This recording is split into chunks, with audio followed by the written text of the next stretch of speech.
বিইজনিল্লাহ। উত্তপ্ত তৌহিদি জনতা, আজকে আমরা একত্রিত হয়েছি।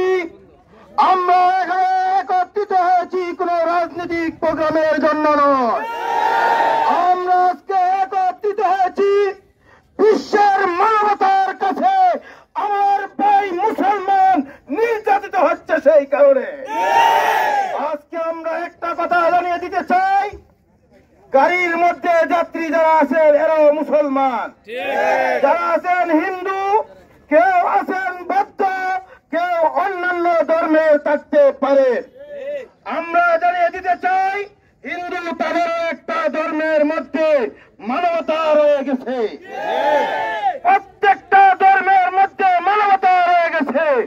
আজকে মুসলমানের উপর নির্যাতন হলে মানবতা দুঃসাহত হতে পারে না। সুতরাং প্রত্যেকটা যাত্রী, প্রত্যেকটা শ্রমিক, প্রত্যেকটা দোকানদার সকলেরই একটা দাবি থেকে মানবতার ডাকে আজকে একত্রিত হয়েছি।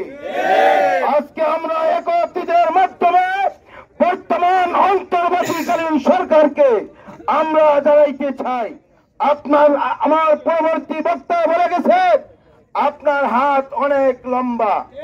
আমরা জানি আপনার হাত অনেক লম্বা।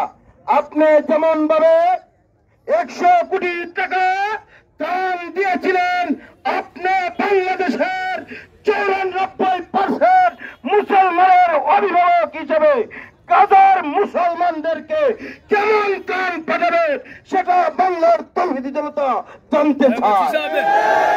আজকে আরেকটি কথা বলতে চাই, যদি বাংলাদেশের সেনাবাহিনী মুসলমানদের পক্ষে, গাজার মুসলমানের পক্ষে যুদ্ধ করতে যেদিন অপারগতা জানায়, অন্তর্বর্তীকালীন সরকার, স্বরাষ্ট্রমন্ত্রী, পররাষ্ট্রমন্ত্রী আপনাদেরকে স্পষ্ট ভাষায় বলে দিতেছি, আপনারা ইনস্টিটিউটের ব্যবস্থা করুন। বাংলাদেশের লক্ষ লক্ষ তৌহিদি জনতা মুসলমানের পক্ষে দাঁড়ানোর জন্য প্রস্তুত রয়েছে।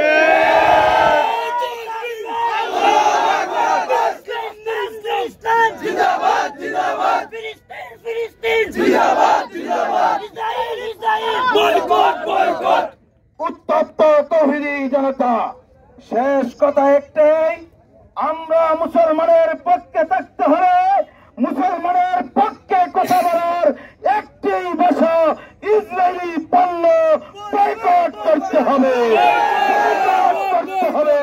যে দোকানে ইসরায়েলি পণ্য থাকবে তাকে বয়কট করতে হবে। নাসরুম মিনাল্লাহি ওয়া ফাতহুন করিম।